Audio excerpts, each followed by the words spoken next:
Buenas tardes a todas y a todos.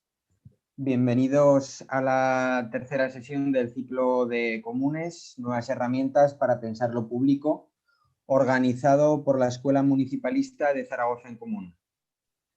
Tras abordar el concepto de lo común, el devenir común de lo público y su materialización en un enfoque del espacio público y de la vivienda, en esta sesión nos centraremos en la gestión del agua y las infraestructuras hídricas desde lo común. ¿Qué entendemos por agua? ¿Cuál es el enfoque dominante de su gestión? ¿Qué alternativas existen? ¿Hablar de remunicipalización es hablar de comunalización? ¿Qué criterios hay que tener en cuenta? Para hablar de todo ello contamos con la intervención de Edurne Bagué. Ella es licenciada en Antropología Social y Cultura por la Universidad de Barcelona, institución donde también cursó el Máster Oficial de Antropología y Etnografía. Es doctora en Antropología Social por el Ciesas, en la Ciudad de México, con la tesis La remunicipalización del agua en Terrassa, Cataluña, la lucha de la taula del agua por un modelo de gestión en torno al bien común, 2013-2018.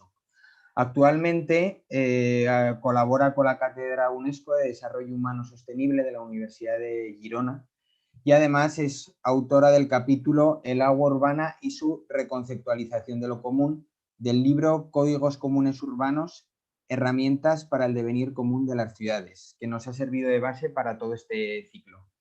Antes de dar paso a la autora, me gustaría apuntar algunos de los hitos más importantes sobre el agua, sus luchas y su gestión en Aragón y Zaragoza. Desde el franquismo, las políticas de modernización y pantanos supusieron la expulsión de las gentes del mundo rural hacia las ciudades y el despojo de sus bienes comunales por parte del Estado. Políticas pensadas para las ciudades que fueron continuadas por los gobiernos democráticos y que ha supuesto que Aragón sufra uno de los desequilibrios territoriales más severos de Europa. Un caso paradigmático es el de Jánovas, un pueblo que fue desalojado por la fuerza en la década de los 60, pese a que finalmente no llegó a construirse el pantano. A finales del siglo pasado, el gobierno del Partido Popular, en apoyo a los lobbies agroindustriales y del sector turístico, planteó el trasvase del Ebro hacia el arco mediterráneo.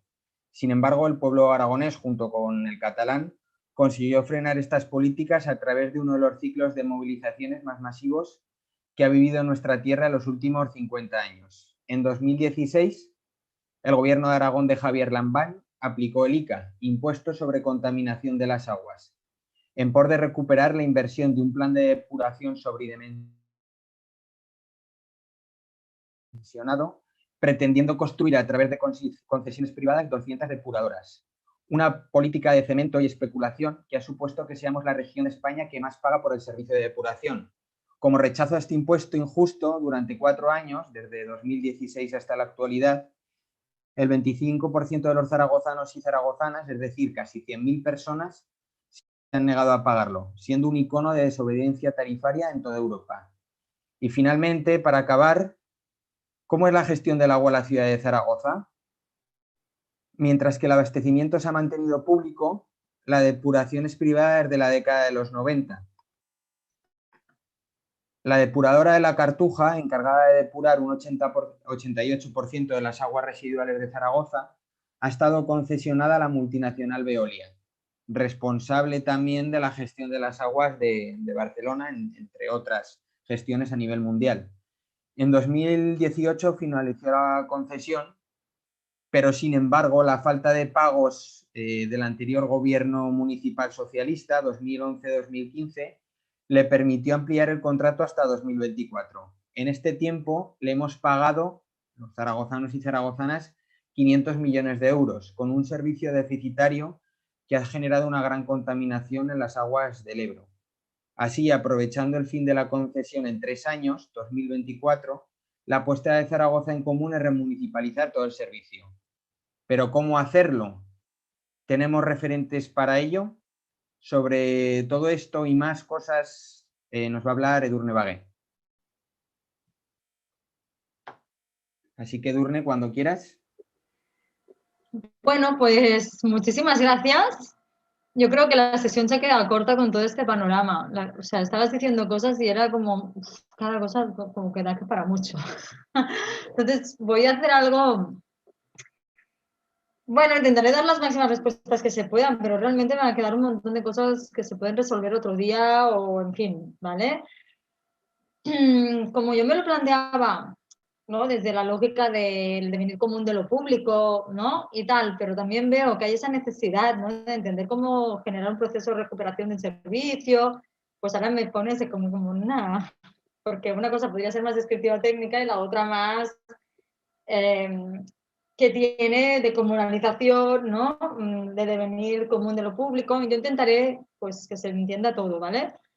Entonces, voy a poner como algunas diapositivas de una presentación de un curso que acabamos de hacer con la Universidad de Granada sobre agua desde las ciencias sociales, ¿no? Y una de las sesiones justamente era remunicipalización del agua y comunes, ¿no? Esa sesión era mucho más densa, entonces, pero sí que hay algunas que me creo que van a servir perfecto para lo de hoy, ¿vale? Y voy a compartir.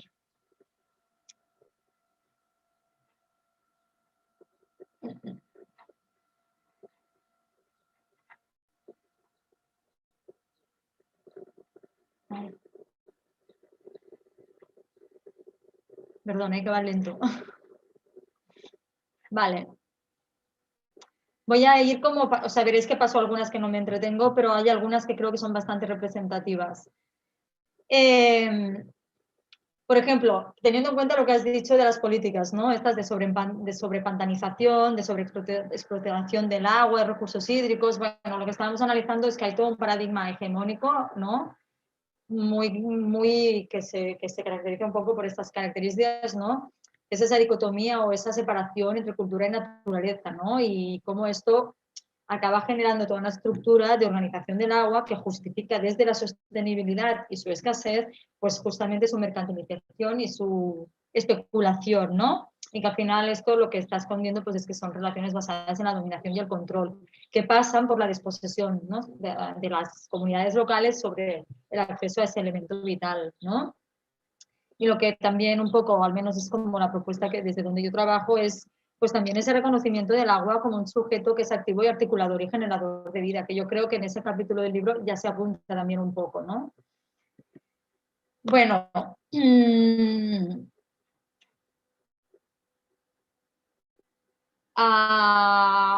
yo aquí como trataba como con también el derecho humano al agua, pues hay como la columna del acceso, pero este cuadro me parecía interesante para lo de hoy, porque todo esto es como la introducción a la remunicipalización, ¿no? De dónde partimos, en qué situación nos encontramos, ¿no? Entonces, por ejemplo, eso, ¿no? Desde el proceso de remunicipalización, pues primero hubo ese momento de toma de conciencia de la situación del agua, ¿no? Y entonces, pues eso, por ejemplo, permitió dar cuenta después de que había una lógica de gestión gerencial que se caracterizaba por una opacidad, ¿no? Y que ponía mucho acento y mucho énfasis en el control de unos ciertos conocimientos que son válidos en detrimento de muchos otros conocimientos que no son válidos. Y eso se vincula también con la opacidad y con la no transparencia, ¿no? Bueno, con la no participación en esa parte, ¿no?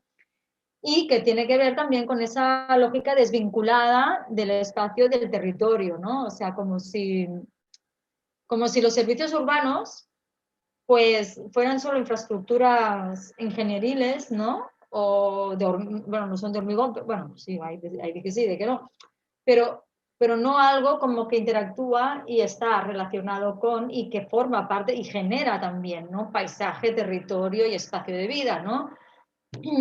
Y que eso aparte, si lo veíamos no desde el gobierno, sino desde el acceso, pues es eso, un acceso mediante un pago por consumo, desde una lógica tarifaria, no de tributación, ¿no? Que por lo tanto, si uno no paga, pues hay un derecho al corte de suministro, pues si no pagas el móvil te corto las llamadas, pues con el agua lo mismo, poniéndolo al mismo nivel. Eso nos pondríamos a otro debate de si ahora mismo incluso poder tener acceso al móvil ya se debería de esos nuevos cosas, de esas nuevas necesidades básicas, ¿no? Pero bueno, y luego esa lógica de acceso y concepción que es desde el individuo, ¿no? Y cómo a partir y que en ese momento en que surge la sensibilidad aquí, ¿no? De la necesidad, al menos en Tarrasa, ¿no? De, de la remunicipalización, pues un poco como estaban los debates en temas de derecho humano al agua y al saneamiento. Entonces, luego, entonces, eso llevó un poco a, pues, cómo está funcionando el servicio, ¿no? O sea, de dónde viene ese servicio, cuál es su origen, cuál es su naturaleza, ¿no? Entonces, esto es interesante y esas son las que voy a rescatar para ahora, ¿no? Cómo aparece el servicio, ¿no? Y un poco cómo se caracteriza, ¿no?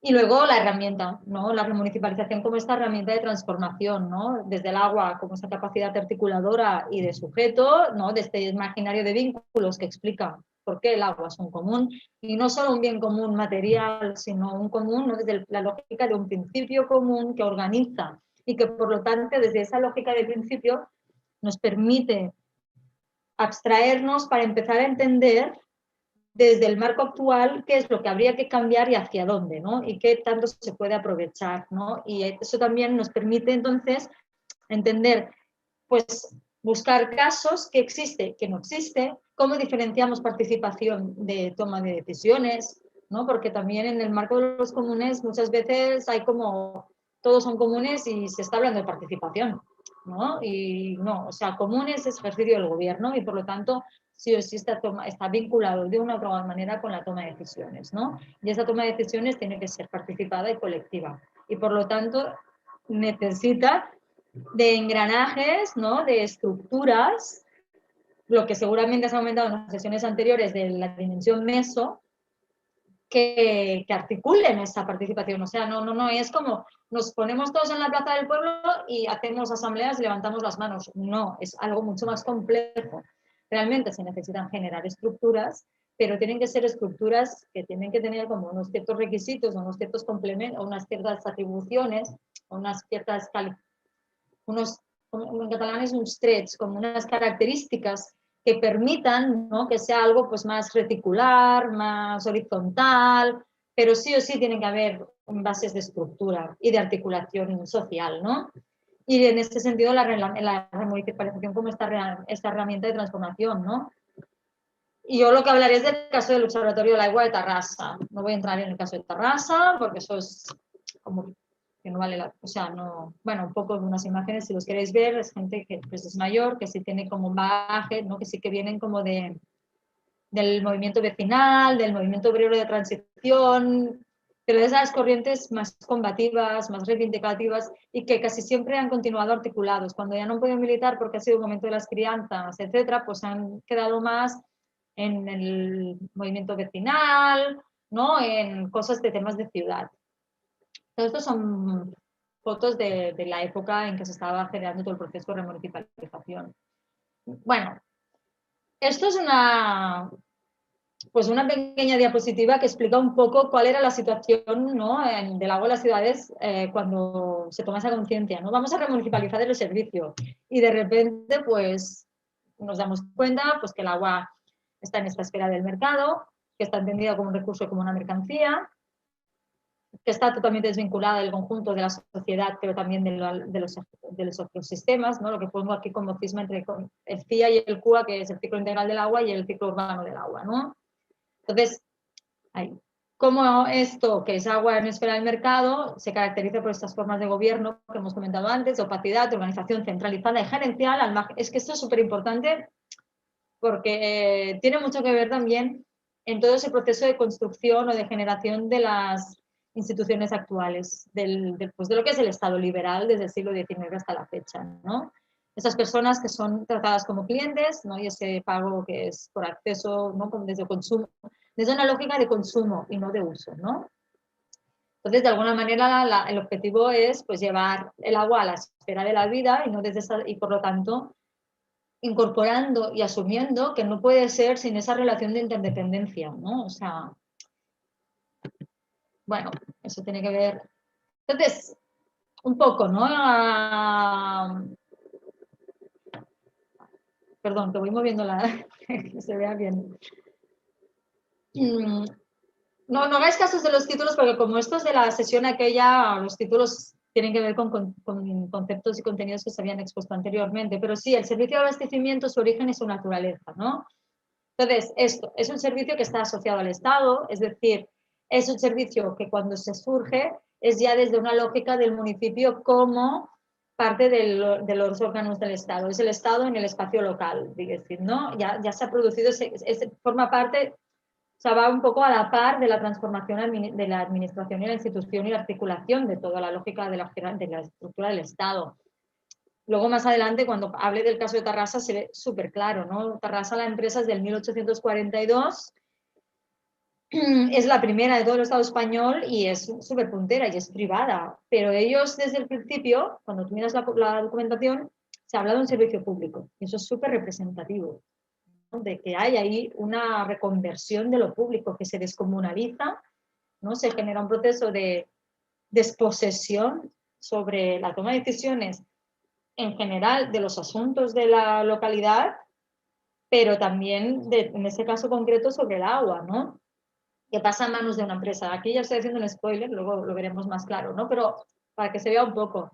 Por eso es esa organización centrada en lo tecnológico empresarial, confluye con la revolución industrial, el agua como vapor, el avance súper tecnológico de la ingeniería, ¿no? O sea, todo eso va como sumando y va confluyendo en que se vaya concebiendo el servicio, pues desde esa complejidad que no todo el mundo puede tener, donde ese tipo de conocimiento tecnológico toma una centralidad muy importante respecto del resto, justamente en un momento donde lo que se pone sobre la mesa y se desarrolla y se materializa y se va aterrizando, que estamos aún en ese proceso, porque hay procesos simultáneos de continuar desarrollando políticas que vienen de atrás y que se van aún no implementando de eso, de enajenación, ¿no? De sacar las capacidades locales en pos de la autoridad del Estado, ¿no? O sea, que es un proceso que no se ha acabado. Creo que en el siglo XIX fue como más virulento, ¿no? Es cuando tenemos las desamortizaciones, etcétera, ¿no? Pues en el ámbito municipal, con el servicio de agua urbana, pues hay como similitudes, ¿no? En fechas y que nos hablan también de que sea ese proceso con el agua, ¿no? Entonces, es eso, lo público es lo que se entiende desde su titularidad y no desde cómo se toman las decisiones, ¿no? Por lo tanto, se entiende que es público porque el agua es titularidad del Estado, pero la gestiona una empresa privada, ¿no? Que bueno, de hecho, ese argumento aún se usa, ¿no? No, pero remunicipalidad, ¿qué es? Si la gestión ya es, o sea, si el agua ya es pública. Y esos son debates que ahora parecen superados y que parece que nos han tenido, pero hace 5 años eran los debates, ¿no? Entonces, lo que se ve con esa aparición del servicio de abastecimiento en las ciudades es que se está generando un cambio sobre el tipo de conocimiento y autoridad sobre el agua, ¿no? Y entonces, al final, lo que podemos ver desde ahora para atrás es que la tecnología ha sido la puerta de entrada a cambios en estructuración, naturaleza del servicio y su prestación. O sea, cambios mucho más epistemológicos, mucho más profundos y de estructura social, ¿no? Por eso es el reflejo de un sistema de valores determinado, ¿no? Y al final todo eso se puede ver perfectamente plasmado en la regulación, tanto sobre el servicio de agua como en la relativa a los municipios y sus competencias y la forma en que está regulada la prestación de servicios, ¿no? Las formas de prestación de servicios existentes actualmente, ¿no? Esta era la que quería decir, que también es muy interesante, que resume un poco ya lo que os he comentado, ¿no? O sea, en el caso de Tarrasa se venía de economía gremial, ¿no? Y en el siglo XVIII eso se pierde. Empieza la revolución industrial en el siglo XIX, primeros del XIX, finales del XVIII quizás, ¿no? Con el cambio de gremial a modelo industrial. De la pañería se pasa al textil, aparte de Tarrasa en concreto fue una de las ciudades textiles más importantes de Europa, o sea, era un eje Tarrasa, Manresa, Manchester, o sea, era como muy importante en su momento, que coincide con lo que os he comentado, ¿no? O sea, pensemos que la Constitución decae desde 1812, o sea, en medio de las guerras napoleónicas, ¿no? Entonces se va generando ese cambio institucional que pasa de las universidades o los gobiernos locales que existían a esta estructuración del ayuntamiento en su articulación. Realmente lo que hace es como una réplica en chiquito de las lógicas del Estado, por decirlo de una manera, con sus variables. Luego cada ayuntamiento es un poco diferente, pero yo creo que todos y todas estamos de acuerdo en que en términos generales hay una estructura que se repite en casi todos, excepto los que están en regímenes comunales porque son pequeños y mantienen en sus formatos más históricos, o unos que están más modificados pero siguen eso, pero en general tienen esa tendencia, ¿no? Luego aparece en el caso de Tarrasa en concreto, aparecieron esos nuevos actores que no los industriales del textil. Podríamos sustituir del textil por cualquier otro. O sea, en el siglo XIX, con la revolución industrial, se genera ese cambio del modelo, del sistema económico y de producción. Y eso también es una reconversión estructural muy fuerte, que la vemos a través del servicio de agua, pero que cruza toda la sociedad. O sea, de pasar a una vida como la gremial, que era articulada, ¿no? De vínculos del trabajo con la esfera doméstica, con la sociedad y la toma de decisiones, a lógicas de espacio laboral productivo, espacio de reproducción, ¿no? Eso también viene con la transformación del modelo productivo, ¿no? Y en ese contexto es donde vemos que aparece ese cambio en el sistema de gestión del agua, ¿no? Que en mi caso de Tarrasa era la Sociedad de la Mina Pública de Agua de la Villa de Tarrasa, que luego fue Mina Pública de Aguas de Tarrasa, del grupo ACPAT, ¿no? Claro, en todo eso, en paralelo y relacionado, pues claro, cambian las necesidades hídricas, hay un cambio también desde el siglo XIX, un poco apuntando a lo que tú has comentado, o sea, las políticas hídricas también generan cambios en los modelos de asentamiento, que van acompañadas a la vez de la necesidad de impulso económico, por lo tanto, eso justifica ciertos trasvases para poder generar economía, no sé qué, pero también justifica que la gente se mueva, porque al final, si ya no puedo vivir del campo, si la pañería ya no me resuelve la vida, pues me voy a la ciudad a hacer obrero o de obrero, ¿no? Para un salario, ¿no? Y ahí volvemos a esa lógica también un poco de la alienación, ¿no? Que es como otro gran principio que va como cruzando ese modelo, ¿no?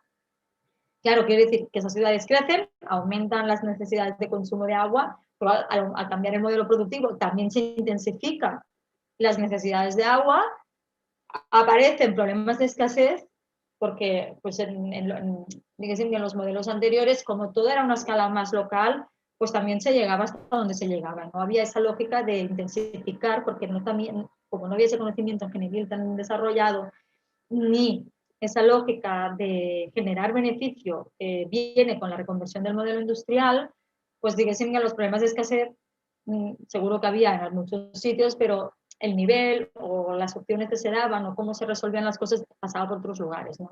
También por conflictos locales, evidentemente, por derechos y accesos, ¿no? De las comunidades.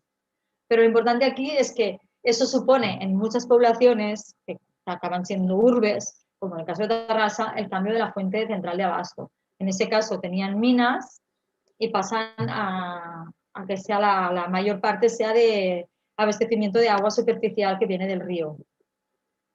Y en lógica de acceso, bueno, lo que estamos viendo es que, pues eso, de ser un acceso desde lógica comunitaria, de tomar decisiones con órganos comunitarios, comités y cosas por el estilo, ¿no? Estamos hablando de una articulación social que estaba desde la casa hasta el municipio, es decir, que existían distintos comités o comisiones.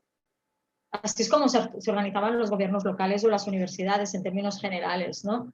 Y entonces había distintas formas de organizar o de generar cosas, ¿no? Yo cuando estaba leyendo buscaba modelos, pero no modelos, o sea, lo que yo me estaba encontrando era mucha bibliografía de cómo desde la tierra se toman decisiones del agua en comunidades rurales, pero yo estaba buscando bibliografía de gestión urbana antes de que apareciera el servicio de abastecimiento. Y eso sí, la verdad, me costó mucho. Pude encontrar cosas de historia de tecnología, pero no de cómo funcionaban esos, no sé, esos servicios, esas necesidades, cómo se subsanaban y cómo se toman esas decisiones y cómo estaban organizadas. Sí encontré un par o tres de textos, bueno, algunos textos de un congreso que se hizo en Valencia alrededor de un investigador que es Thomas Glick, y ahí sí que había algunos que explicaban funcionamiento, ¿no? De cómo se organizaban para redactar ordenanzas, pues que regularan el acceso, por ejemplo, o que regularan el uso, y cómo eso eran procesos colectivos de distintos actores, ¿no? Entonces vemos como todo eso, con la aparición del servicio, se vuelve un servicio individualizado que aparece, y eso es un dato importante, orientado a clases altas y a zonas residenciales, que eso está comportando, como ya estaba apuntando, esa pérdida de control sobre el agua y las decisiones relacionadas y esa regulación del servicio de lo público desde la comercialización, ¿no? Yo creo que aquí ya se han dado cambios estructurales súper importantes, ¿no? Que yo creo que desde el proceso de remunicipalización que analicé en Tarrasa, para mí eso fue lo más relevante. O sea, darme cuenta de eso, para mí fue como, bueno, pues ya sabemos por dónde tenemos que tirar, ¿no? O sea, porque si no era muy difícil de construir. O sea, es evidente que hay cosas que no funcionan, pero cuesta mucho de entender por dónde, porque no se había visto que el modelo en sí, o sea, aunque sea la prestación desde lo público directo, la lógica de relación con la ciudadanía, las personas, el lenguaje, cómo se articula, cómo se estructura, cómo se regula. Todo, en realidad, continúa siendo desde la lógica gerencial, fría, empresarial, no es comunitaria, no es sensible, no. Sí, ahora ponemos medio ambiente desde los 90, 2000, pero también como desarticulado, como de esa manera, no es desde una perspectiva ecosocial, ecofeminista, o sea, para nada, ¿no? O sea, también desde una línea muy de los 90, ¿no? Que ya también ha cambiado. Y entonces, claro, eso, pues eso que decíamos, comporta ese acceso, ¿no? Desde el consumo y no desde el uso, ¿no? Y desde una lógica que es un agua comercial, por lo tanto ya es la génesis del agua mercancía, ¿no? Sobre todo en los espacios urbanos. Y de ahí, claro, surge, por eso explica, dicen que el derecho humano al agua y al saneamiento parta desde el derecho liberal como algo que es un derecho individual, ¿no? Y eso es como por donde estaban y todos los cambios que supuso, todos estos son los cambios que supuso la aparición del servicio, ¿no? Y que de alguna manera todo eso es desde lo que hay que trabajar, ¿no? Desde dónde veníamos a dónde estamos para entender para dónde podemos ir, ¿no? Entonces, la remunicipalización como herramienta, creo que es interesante, una, recordar que las remunicipalizaciones aparecen en el contexto de las luchas de América Latina a finales de los 90, primeros del 2000, frente a las políticas de despojo salvaje promocionadas por el Banco Interamericano de Desarrollo, el Banco Mundial, el Fondo Monetario Internacional, ¿no? Desde la lógica de políticas de ajuste estructural para favorecer el desarrollo de las zonas desfavorecidas y que en realidad lo que escondían, ¿no? Desde esos discursos de vamos a acabar con el hambre en el mundo, pues vamos a acabar con la escasez, de que todo el mundo tenga agua, lo que se promovía en realidad eran procesos de desposesión y de despojo, porque esas infraestructuras se pasaban a los grandes grupos, Veolia, Suez, ¿no? A Bechtel, que son las tres grandes casas, ¿no? O sus filiales con sus distintos nombres adaptados a la localidad concreta, ¿no? Entonces, pues el origen, ¿no? De todo eso lo encontramos en el sur global y en esas reivindicaciones, ¿no? Que sobre todo en algunas de las prácticas que se pueden encontrar de los casos de América Latina, eran reivindicaciones mucho más estructurales, ¿no? Sobre todo, o sea, por ejemplo, en Argentina o Uruguay son más desde lo público, ¿no? Y restatalizar, porque las instituciones de lo público, del Estado, son súper importantes. Sin embargo, en Bolivia, en Venezuela o Ecuador, ¿no? Pues quizás han sido dinámicas mucho más de luchar también contra la concepción de lo público, porque en esos espacios lo público también es colonial, ¿no? Y entonces la lucha ha sido más replantear cómo hacemos otras formas de organizar, cómo recuperamos el control sobre el agua. Entonces buscaban, ¿no? Generaban esos laboratorios para poner en práctica esos preceptos, con mejor o menor, o sea, con mayor o menor fortuna, es cierto, pero para que se entienda un poco que hay un punto de génesis ahí en la remunicipalización, como una potencialidad, ¿no?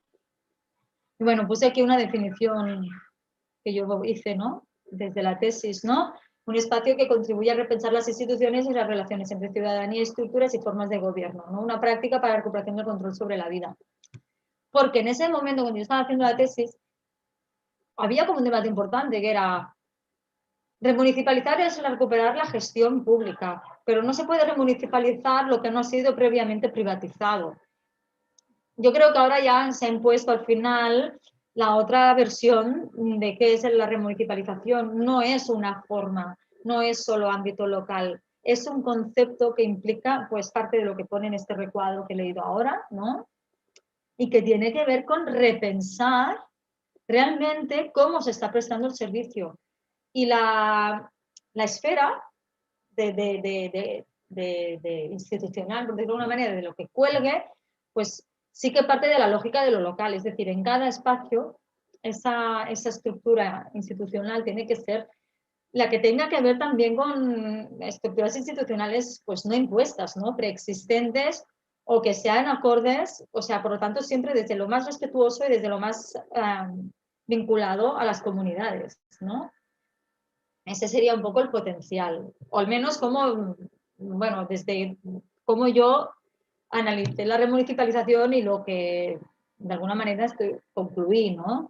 y que es por donde hay el potencial, porque red municipal para dejarlo en un servicio público, cuando muchos servicios públicos, por ser públicos, tampoco están funcionando bien, pues no, o sea, se trata de repensar lo público, ¿no? Y por eso era tan importante la democracia, cómo se está generando la toma de decisiones, y por eso entramos ya en la otra parte, ¿no? Cómo es importante el espacio municipal, que es esta propuesta de aquí, ¿no? O sea, cómo la remunicipalización en el centro se relaciona con común y democracia, ¿no? O sea, cruza, ¿no? O sea, necesita, o sea, habla de más democracia y esa democracia no puede ser desde las lógicas liberales, sino desde las lógicas de la comunidad o comunidades. Entendemos también que yo creo que hay que huir de entender la comunidad como una unidad homogénea y menos en el espacio urbano. A lo mejor tiene que ser lógicas de estructuras que articulen comunidades, justamente, ¿no? Y cómo se generan las comunidades en el ámbito urbano, que son muy distintas seguramente a cómo funcionan las comunidades o los entornos rurales, por decirlo de una manera, ¿no? Y eso pues tiene que ver con la ciudadanía, que se relaciona con las demandas de más democracia, impulsores de nuevas lógicas democráticas, y que estas propuestas pasan por el común, ¿no? Y todo esto, pues de alguna manera, como se trata de un servicio público básico y esencial para la vida y para el desarrollo de la vida y para todo, pues evidentemente pasa por las instituciones, no puede ser al margen de. O sea, no puede ser, mira, nosotros somos nuestro huerto urbano, punky y al margen de súper autogestionado. No puede ser, pues eso, un centro social ocupado, no. Demanda o sea, demanda de un volumen de capital importante, demanda de muchas complejidades. Es un sistema, o sea, el servicio de abastecimiento realmente es un servicio de los complejos, es uno de los grandes servicios, ¿no? Entonces, necesita, pues, o sea, aparte de las cosas que se estaban hablando en el momento de la remunicipalización, también era que se había perdido el know-how, que es el control sobre el conocimiento que se genera a partir de la prestación de servicio, pero es que nos encontrábamos que las empresas privadas controlaban los másteres y los doctorados. Entonces era como que todo el conocimiento, una parte de la lógica mercantil, parte de una disociación respecto a la naturaleza, de esa dicotomía cultura-naturaleza, y queda en el privado. Entonces, eso también es una fuente de despojo sobre las instituciones del común y sobre las instituciones municipales y sobre la administración pública en general. Y por lo tanto, de toda la comunidad, porque al final ese conocimiento está privado, no es accesible a todas y a todos, ¿no? Entonces, parte de recuperar la gestión del servicio y el gobierno del servicio es poder también abrir la puerta a recuperar esos espacios de generación de conocimiento desde lo público. Y esos intereses, de repente, ya no son los mismos, y seguramente el desarrollo tecnológico o las líneas de investigación o el conocimiento que se vaya generando por las prácticas o las necesidades, nuevos protocolos de derecho humano al agua, nuevos protocolos de relación con el medio, o sea, millones de cosas que se están teniendo que crear nuevas desde esa lógica más imbricada, desde responsabilidad colectiva, etcétera, etcétera. Claro, todo eso parte de que ha cambiado el foco y el centro de cómo entendemos el servicio, ¿no? Aún, yo creo que se pueden ver cosas, pero claro, eso son cosas muy de fondo. Entonces, cosas estructurales hay que continuar trabajando mucho porque, claro, también son muchos años de hábitos acumulados, sobre todo a nivel administrativo, pero también de las propias personas, ¿no? Pero bueno, todo eso de repente pues forma parte de lo colectivo, porque al ser hecho desde lo público, pues tiene que estar consultable, tiene que ser accesible, o sea, no puede estar encerrado, ¿no? Y por lo tanto, todo el mundo se puede enriquecer. Si a eso le sumamos formas de participación, bueno, de participación de gobierno, más horizontales, más participadas, más complejas, más híbridas, ¿no? Yo le decía al Observatorio del Agua que era un espacio herramienta, ¿no? Porque es un espacio, pero también es una herramienta. Entonces, no es un espacio que te encuentras y debates, sino que también es una herramienta de trabajo que forma parte del gobierno del servicio. Entonces, bueno, todo eso ya va como articulando cosas, ¿no? Ya va cambiando bastante el foco y va contribuyendo en cambiar las miradas. Por lo tanto, lo que vemos es eso, que se va como generando este proceso de cambio cultural. Porque empiezo por arriba y luego voy al observatorio, pero una manera es como parte de todo este proceso es la aparición de estos observatorios del agua, ¿no? que el OATE es uno de los importantes, sobre todo por temas de toma de decisiones, pero el otro muy importante fue el de Agua de París, ¿no? Que es más desde la visión metabólica, ¿no? Entonces, en este sentido, el papel de observatorio es una praxis inspiradora para otras propuestas para comprender el servicio desde esa lógica más compleja que también necesita.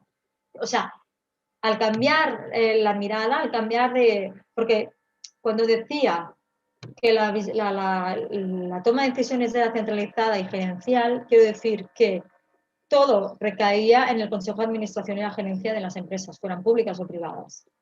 En el momento que, por ejemplo, en Tarrasa está el Observatorio del Agua, y aparte, viniendo de donde venían, desde Tarrasa, desde el área, desde el ayuntamiento, se quiso recuperar un control importante sobre el servicio, se separó el espacio del gobierno del espacio de gestión. Y eso, esa conceptualización de diferenciar los dos espacios permitió muchísimo entender cuáles eran los niveles y los ámbitos que tenían que ver con la política pública.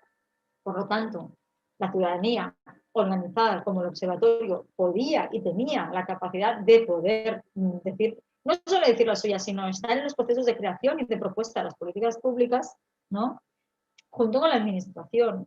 Y como gestor está pues la empresa, ¿no? En este caso la empresa pública.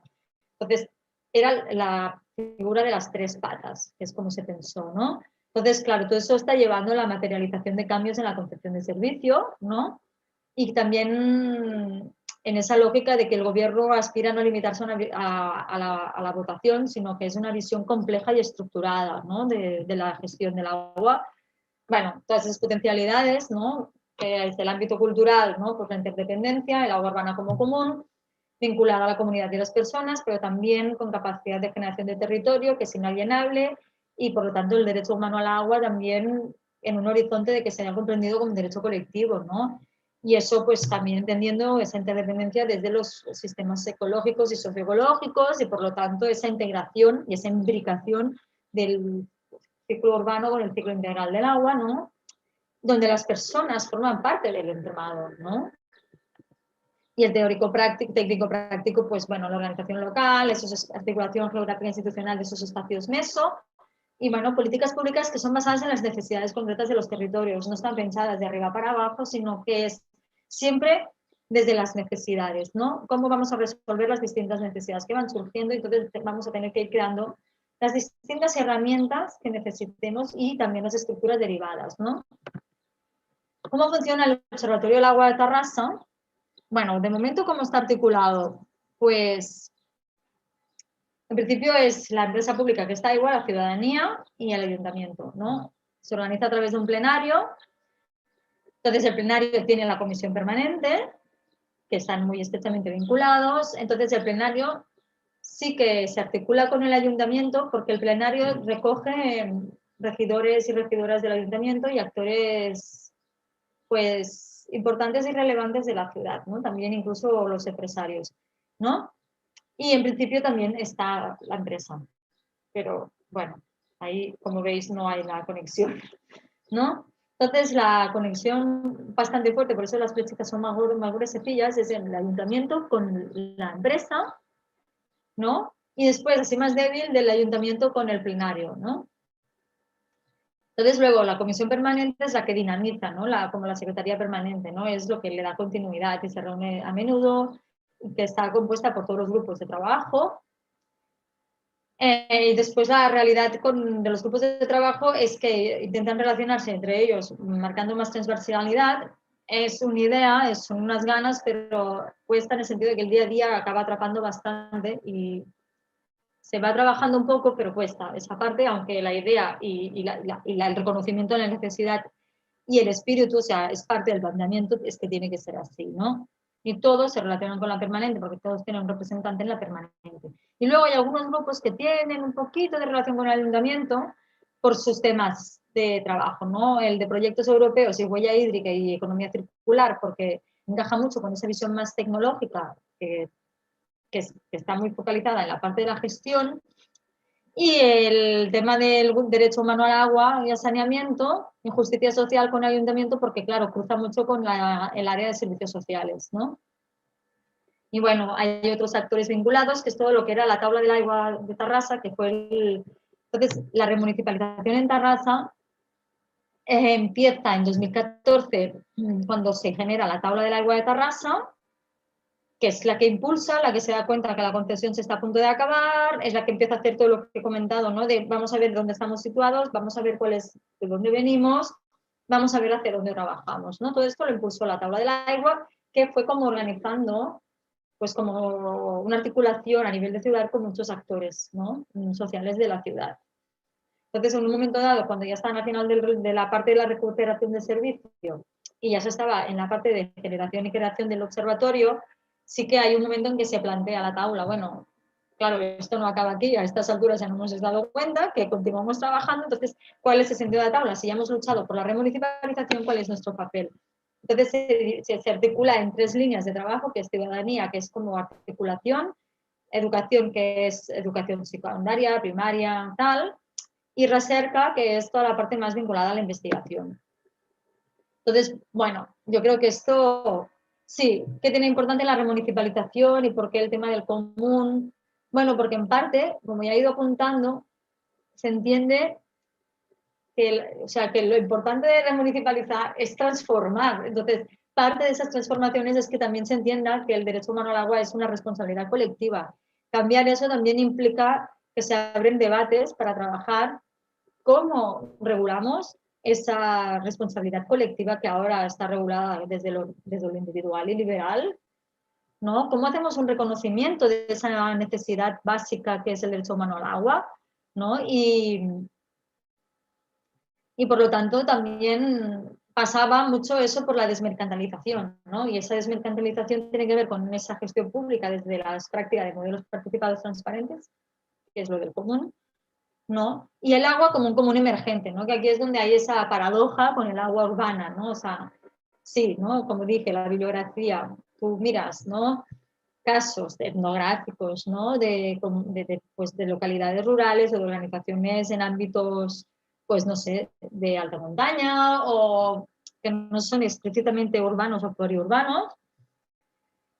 Y el agua, pues sí que entra, pero casi siempre es desde la tierra, ¿no? Desde el acceso a la tierra. Pero en el agua urbana nos hemos encontrado que está como navegando o se mueve más, ¿no? La remunicipalización en toda la epistemología de los comunes emergentes, ¿no? En lo que decíamos del devenir común de lo público, ¿no? Y por eso ya es súper interesante cómo plantea que hay un problema en el concepto de la democracia y de lo público, ¿no? O sea, lo público no es lo del Estado.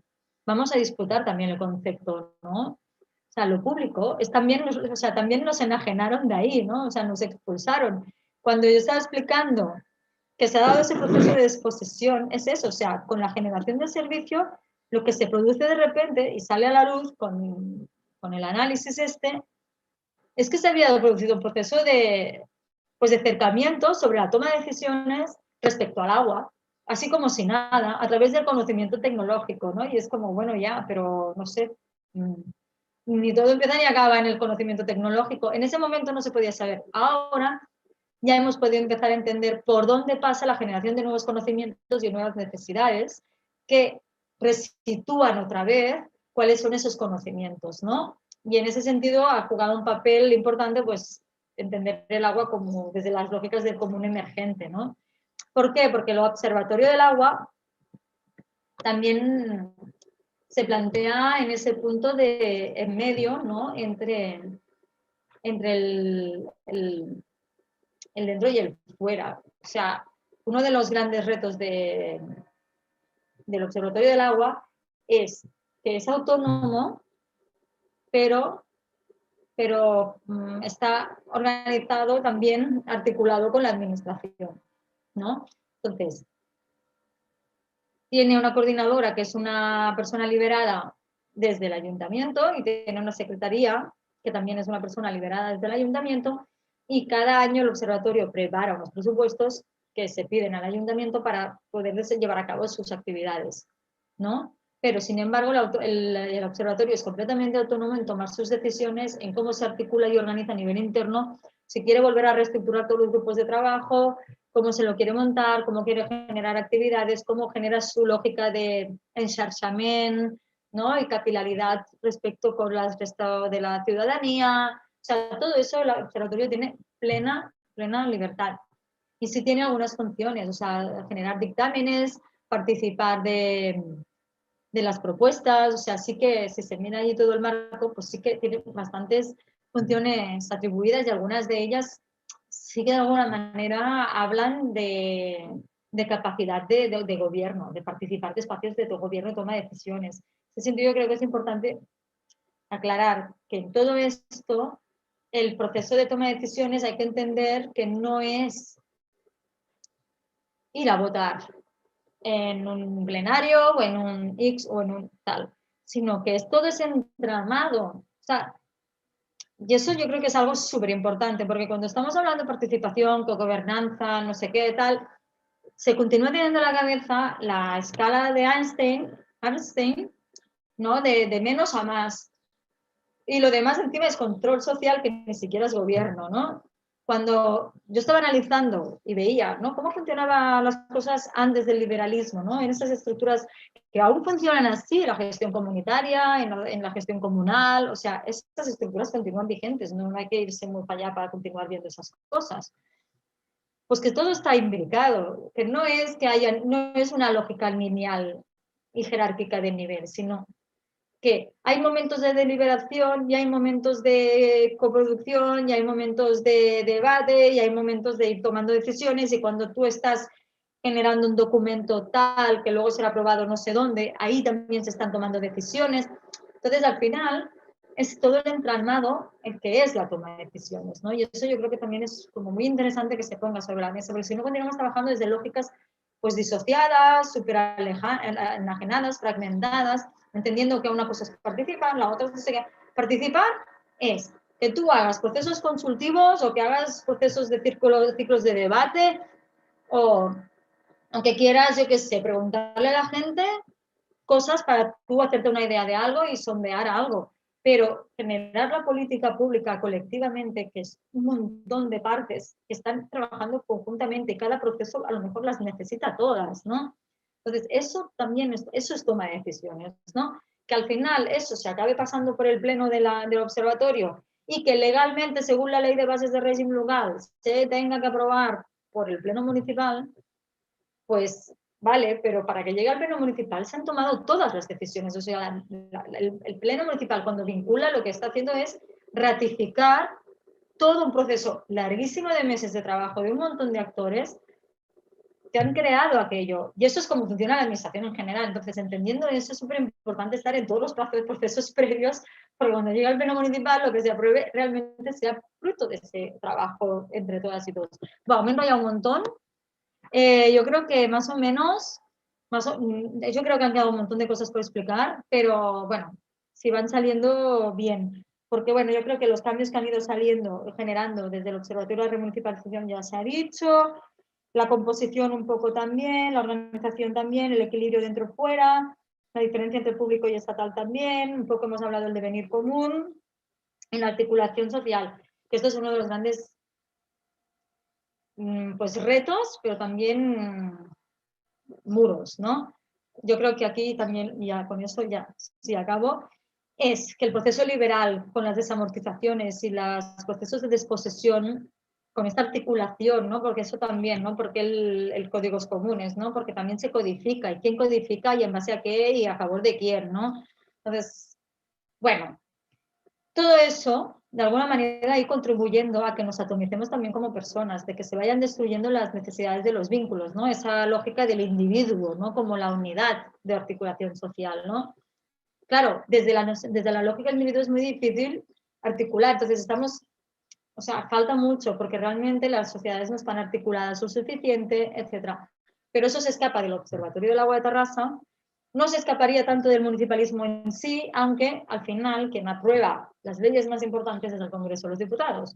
Entonces, ahí es donde hay que ver, ahí es donde se desenmascara el centralismo de la estructura institucional del Estado español, ¿no? Porque sobre el papel los municipios tienen sus competencias, pero ni tienen los recursos, y las leyes importantes de verdad ni siquiera las decide el municipio. Entonces es como, pues se me estás dando, ¿no? Cuando estamos diciendo que antes del proceso liberal los municipios eran la institución, y de ahí, por necesidad, como existen las mancomunidades ahora, por necesidad de subsanar cosas supramunicipales, se generaban estructuras por arriba, porque esas necesidades evidentemente existen y se tienen que generar esas estructuras, pero el tema es de dónde surgen esas estructuras y por lo tanto qué forma toman y cómo se articulan, en fin, todo eso. Y yo creo que eso es importante ponerlo sobre la mesa porque eso es el gran reto. Poco a poco se va trabajando, pero claro, ahí ya pasa por pensar también a otros niveles y necesidades que se tienen que subsanar para poder garantizar y ser facilitadores y facilitadoras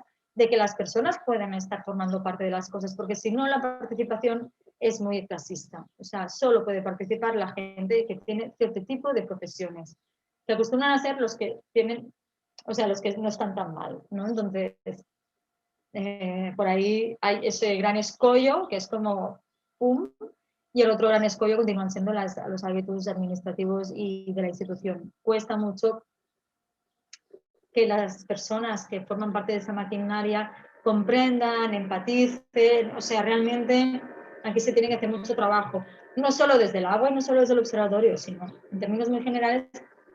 Y a mí me gusta ese principio, esa propuesta de los dispositivos de Foucault, porque realmente cuando ellos montan, cuando se monta el marco liberal y se monta la epistemología de la modernidad, pues es a través de dispositivos. Yo el otro día cuando estábamos haciendo el curso de agua y hablábamos de cómo se ha generado toda esta visión de cómo se gestiona el agua a nivel internacional, pues también se ha montado desde ahí, ¿no? Te pongo políticas públicas, pero genera un discurso, pero fomento un tipo de investigación en otro, pero a la vez regulo de una manera y no de otra. Pues hay que ir consiguiendo esas parcelillas, ¿no? Y ya está.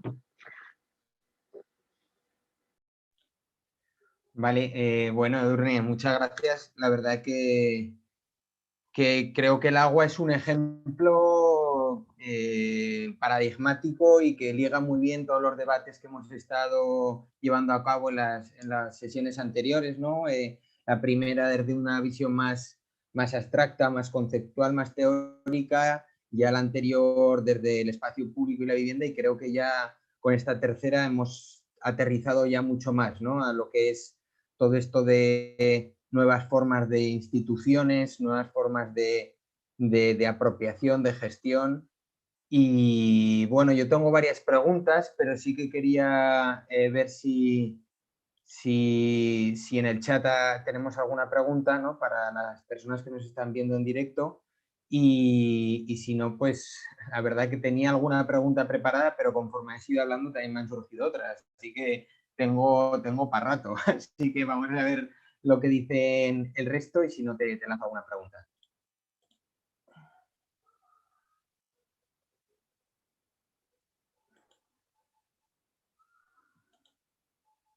Vale, en principio...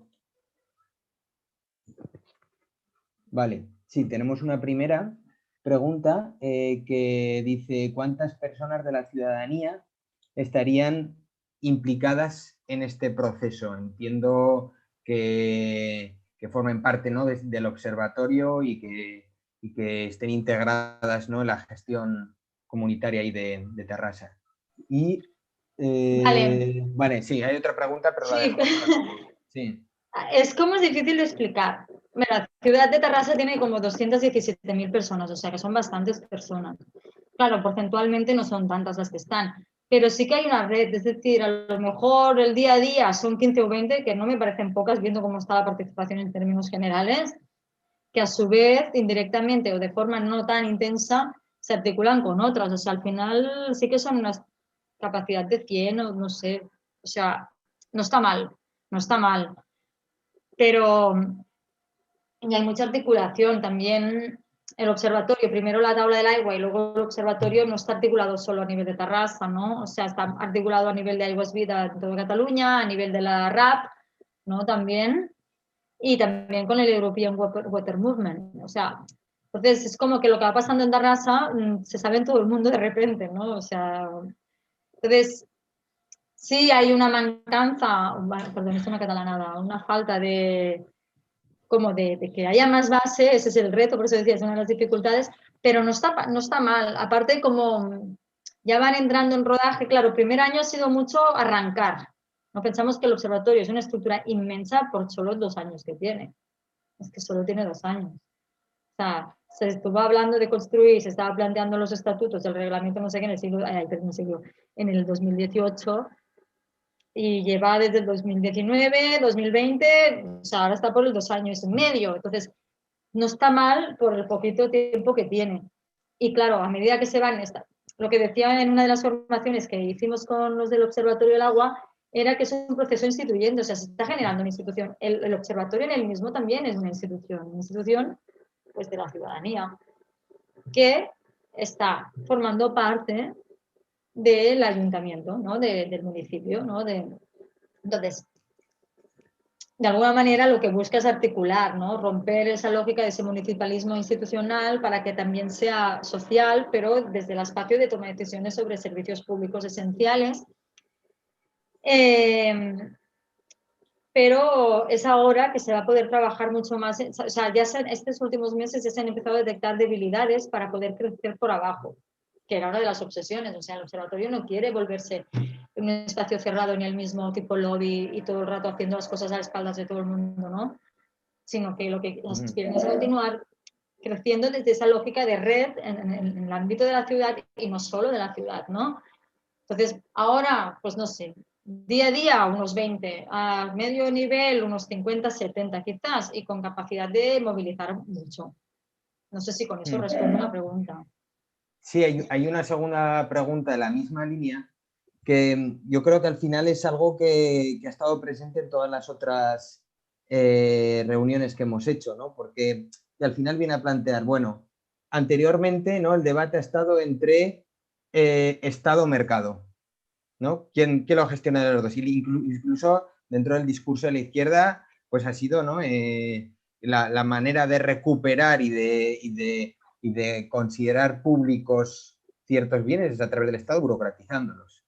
Y lo que plantea todo este devenir es no es público aquello que forma parte del Estado, incluso puede llegar a despojar precisamente todo lo que has comentado tú, ¿no? Históricamente, y lo que tenemos que es apropiarnos, generar nuevas instituciones, nuevos códigos, nuevas formas de regular que permita a la ciudadanía decidir, tener soberanía sobre su entorno, ¿no? Entonces, hay una pregunta que viene a plantear eso, ¿no? Dice, bueno, ¿tenemos capacidad de eso en nuestras vidas, en nuestro día a día, hoy por hoy, con la precariedad que tenemos, con las necesidades de consumo que existen? Porque se puede entender que igual en ciertas comunidades, en lugares concretos del mundo, o hace 200 años, hablamos, ¿no?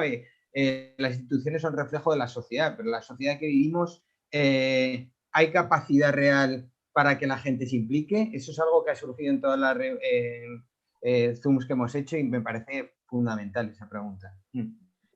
Vale, es que por eso he apuntado al final esa parte, o sea, toda la estructura del liberalismo se ha dedicado también a destruir la capacidad de que nos podamos articular para estar presentes en las tomas de decisiones y formar parte de esos procesos. Entonces es súper difícil.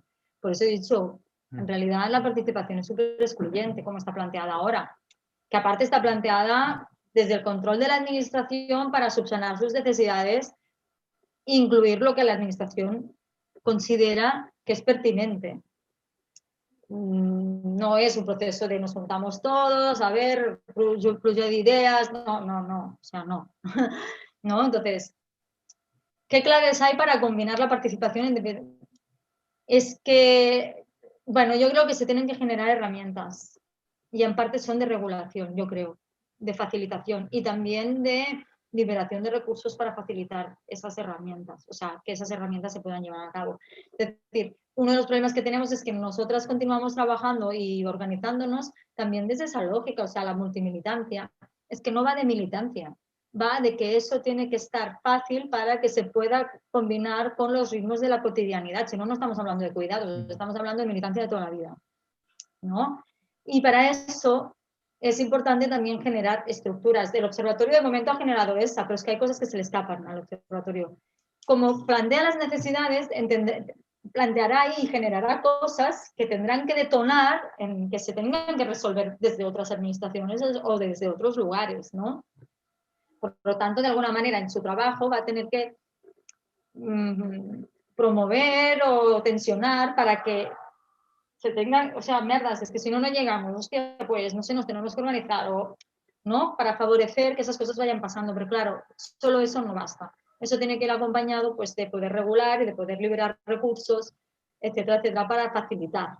Y eso sí, como regulaciones facilitadoras y de acompañamiento, no regulaciones punitivas de decir cómo dirigistas, ¿no? No cómo tienes que, cómo, sino de facilitación y que también de alguna manera estén siendo reconocedoras de autoridad, porque una de las cosas que pasa es que las personas no pueden participar porque no se las reconoce como actores válidos para tener capacidad de conocimiento de decir sobre nada. Solo aquellos actores sociales que son asambleas, asociaciones, entidades, etcétera, o sea, lo que son actores, o sea, en inglés son los stakeholders, pero que son dinámicas realmente mucho más de práctica de lobby, de qué hay de lo mío, y no tan desde lógicas proactivas, constructivas, etcétera, etcétera, ¿no? Entonces, todo eso es lo que hay que ir trabajando. Más o menos, ya he soltado como 2, 3 cosas, pero realmente eso se tiene que trabajar muy en profundidad. A mí me encantaría poderlo trabajar porque yo en la cabeza lo tengo pensado desde hace un montón de años.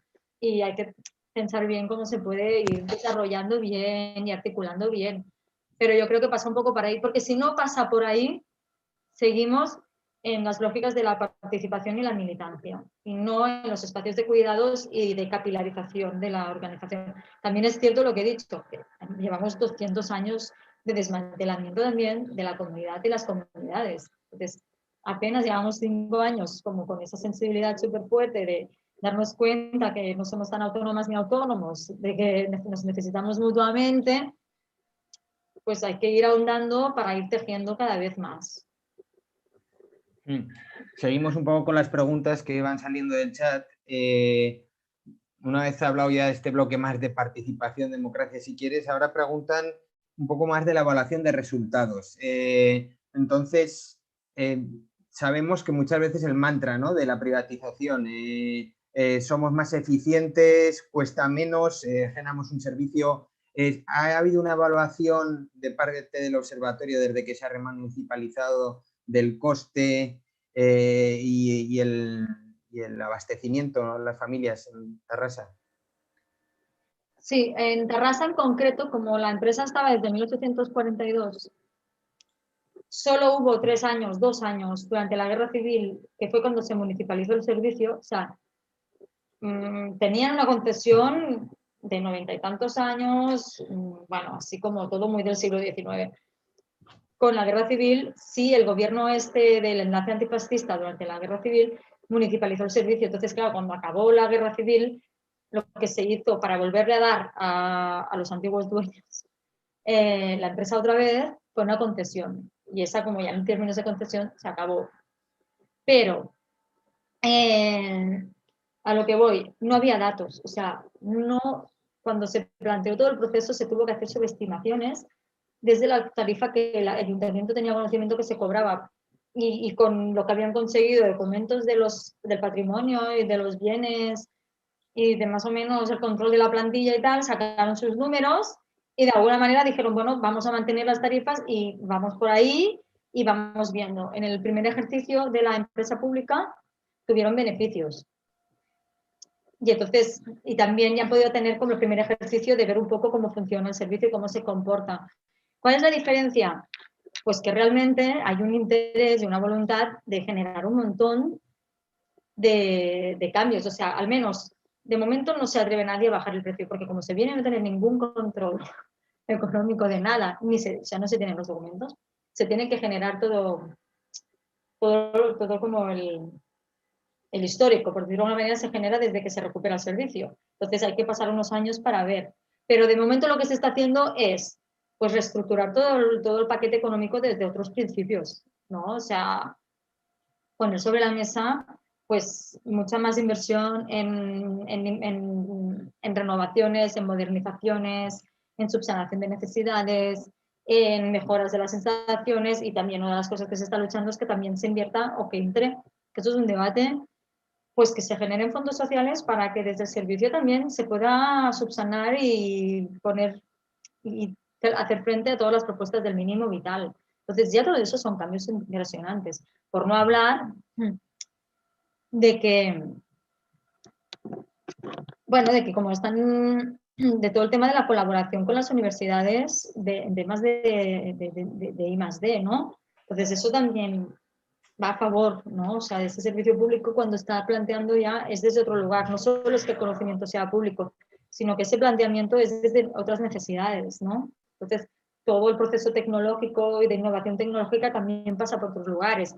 De repente, a lo mejor no tiene que ser tal tecnología súper centralizadora que puede ser a la vez súper devastadora, por ejemplo, las plantas de ósmosis, así súper gigantes, sino que a lo mejor se tiene que pasar por otras propuestas tecnológicas que sean más sostenibles, que a lo mejor no muevan tanto capital, por ejemplo, pero que sí que sean igual de efectivas, pero ya cuestan menos, por ejemplo, o softwares, todos los softwares del control son privados, o sea, pues generar los softwares ya, bueno, liberado de un montón de costos, todo eso que se está pagando, pues ya se puede ir también en subsanar cosas que tengan que ver con medio ambiente, prestaciones sociales, mantenimiento del servicio, que al final es otra cosa que ha cambiado, la concepción de calidad del servicio. La calidad del servicio es toda esta visión integrada del servicio, ¿no? Donde las personas como usuarias tienen un papel y un lugar, ¿no?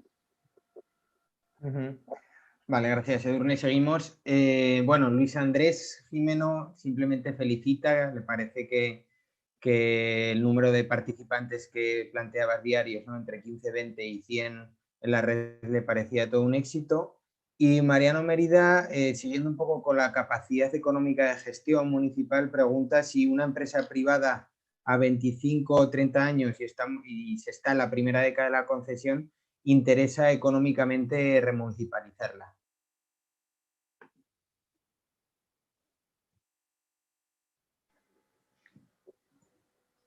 No, hay que mirar los supuestos que existen en el ROAS de rescate, secuestro, intervención, etcétera, etcétera, pero por lo general o es un ayuntamiento con un montón de capacidad o depende de cuál es el concesionario, no vale mucho la pena porque luego viene toda la parte, hoy no ha salido, pero toda la parte de judicialización, te empapelan hasta arriba.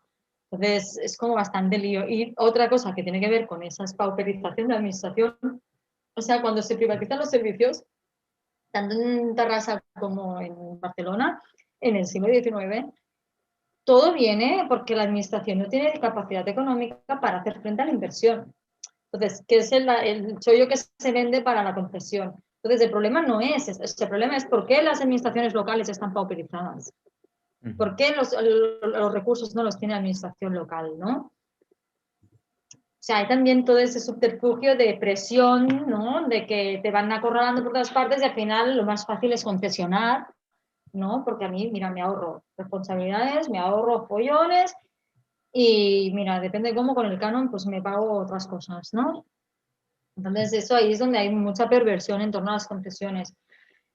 Y hay que mirarlo porque si son actores heavy, pues te pueden empapelar bastante, judicializar un montón todos los procesos y es muy desgastante. Y a 2030 tienes que mirarlo bien porque tienes bien que mirar, o sea, lo podrías hacer si se puede comprobar que están saltándose un montón de cláusulas del convenio, del contrato, de tal y de cual. Y aún así te judicializan todo. Entonces, un poco sobre el papel hay distintas opciones, pero la opción que casi todo el mundo está como llevando a cabo es la de esperar que se acabe la concesión. Ahora bien, eso yo no todo está perdido, es decir, por eso se puede hacer observatorios o medidas de control desde las administraciones municipales de control sobre el privado, o sea, viendo un poco ¿cuál es el límite para que no te puedan judicializar a ti de estarte saltando cláusulas del contrato que tú también tienes? ¿Hasta dónde puedo llegar de generar mecanismos de control que les incomoden un montón? Y al menos los últimos 15, 20 años que estén incomodísimos de la muerte, ¿no? O sea, con los ojos ahí puestos todo el día, sin poder. Entonces, eso también desincentiva, ¿no? Y también sabiéndolo con tiempo, pues empezar a pedir documentación desde el minuto cero. O sea, desde ya, pues los últimos 20 años voy a tener el registro de todo, porque como autoridad competente que soy, como responsable legal que soy, tengo esos derechos y los voy a ejercer, ¿no? Y entonces ir a ver cómo se pueden desarrollar bien todos los instrumentos de control que se puedan, todos, y empezar a pedir y a pedir y a ejercer control, pero mucho, mucho, mucho, así en plan machacón. Porque al final es el ejercicio de un derecho que tiene la administración y no es un derecho de una responsabilidad, ¿no? Porque si al final eso está mal, si al final no se hacen las inversiones como se tienen que hacer, si al final no sé cuántos, cuando tú te quedes el servicio te va a tocar pagar a ti todo lo que ellos no han invertido porque han estado o sea, poniendo por encima el margen de beneficio, ¿no? Entonces, sí se pueden generar bastantes mecanismos para irlos, pues igual que a ti se te desincentiva, ¿no? Porque te lo ponen dificilísimo, pues hacer lo mismo y desarrollar, ¿no?, esos marcos de control, distintos instrumentos de control. En el Ayuntamiento de Tarrasa sí que sacó como un texto, un artículo, el que estaba llevando el director del área, que estaba llevando el proceso de remunicipalización, de controles de control, o sea, instrumentos de control económico, de control administrativo y de control gestivo, creo que era como tres tipos de control, ¿no?, de instrumentos de control. Y por ahí, y empezar así, ¿no? O sea, si yo tengo que remunicipalizar, si yo quiero gestionar, ¿qué es todo lo que necesito? Y ahí empiezas a ver todo lo que no tienes. Pues eso es lo que tengo que pedir, ¿no? A lo mejor, y empezar entonces, bueno, yo como administración, como lo vehiculo, una ordenanza, una no sé qué, un protocolo, una instrucción, un no sé qué, un tal, un cual, y lo voy pasando por los plenos que toque o no, o sea, ¿no? Y lo voy moviendo como toque para también, como administración, irte haciendo fuerte, ¿no? Incluso desde la administración decir, bueno, es que sí, ¿no? La participación, ¿cómo la queremos incluir, ¿no? Generamos un observatorio, ¿no? Entonces, ver las cláusulas, pues eso digo, porque si tú te las saltas también te van a decir que te demandan a ti, pero ver, ¿no?, desde el margen de las cláusulas también cómo puedes ir metiendo control social, no solo de la administración, sino también control social, ¿no? Participación, gobierno, o sea, hasta los límites que se pueda, porque hay un contrato que ya existe, pero en base a ese contrato que se puede ir metiendo que tenga que ver con todo eso. A los 20 años yo creo que ya no querrán renovar, bueno, es un poco hacer luz de gas, pero es que no es más que desarrollar las competencias que realmente tiene el municipio. Eso también pasará seguro que por capítulo 1 y varias cosas, ¿no? Pero hay que ir trabajando poquito a poco y como siempre, si se justifica bien, pues parece que puedes hacerlo, pues venga, ¿no? Sí, vamos a ir cerrando ya, porque bueno, llevamos 1 hora y media y siempre el Zoom se hace un poquito más pesado, pero la verdad que ha sido súper interesante. Precisamente